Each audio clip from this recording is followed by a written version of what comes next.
Дорогие жители города Гагра, не хочу выделять, обращаюсь, наверное, ко всей Абхазии, потому что как вообще эта идея возникла? И изначально мы услышали, что депутат парламента Дауд Хутаба провел встречу в городе Пицунда с людьми, где он выразил свою позицию. Мы собрались активом в городе Гагра, вот Тимур Лёсикович, здесь были люди. И возникла такая идея, как все-таки, наверное, повсюду все преподносится так, как будто бы вот это вопрос оппозиции, а в действительности это далеко не так. Это не мой личный вопрос, это не личный вопрос кого-то, это общий вопрос наш, всех жителей, всех граждан республики, в первую очередь граждан Республики Абхазия. Поэтому мы проявили инициативу. До кого дозвонились, достучались. Надо отметить, депутаты отозвались. Более того, хочется отметить также, что все-таки депутаты парламента здесь выражали свою позицию в том числе. Они говорили открыто, что мы родину не продадим. Это тоже очень важно. Они не продадут родину, мы никого предателями не называем. Бадра Пилия, депутат парламента, выступил и в своей речи сказал, что да, возможно, экономически там есть какая-то целесообразность, но даже экономически существуют некоторые вопросы, но в это углубляться не будем. Выразил свою однозначную позицию против закона об апартаментах.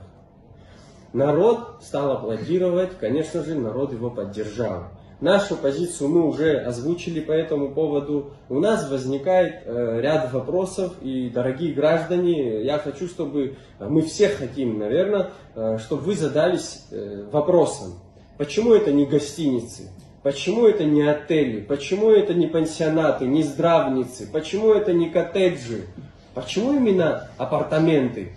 Все потому, что апартаменты это, как они его называют, многофункциональный комплекс, который состоит из комнат коммерческих, да, которые сдаются не в аренду, они продаются, они покупаются людьми.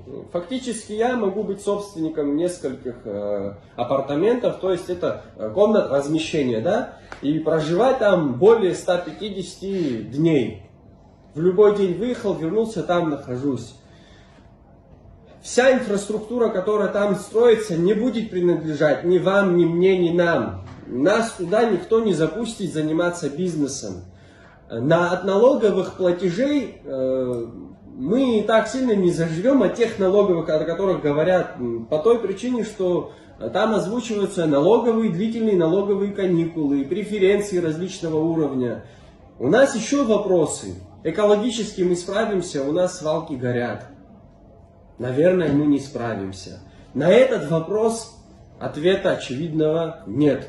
Мы не можем на него ответить. И, по всей видимости, власть тоже не может ответить на эти вопросы. Вопрос с водоснабжением. Вопрос с очистными сооружениями.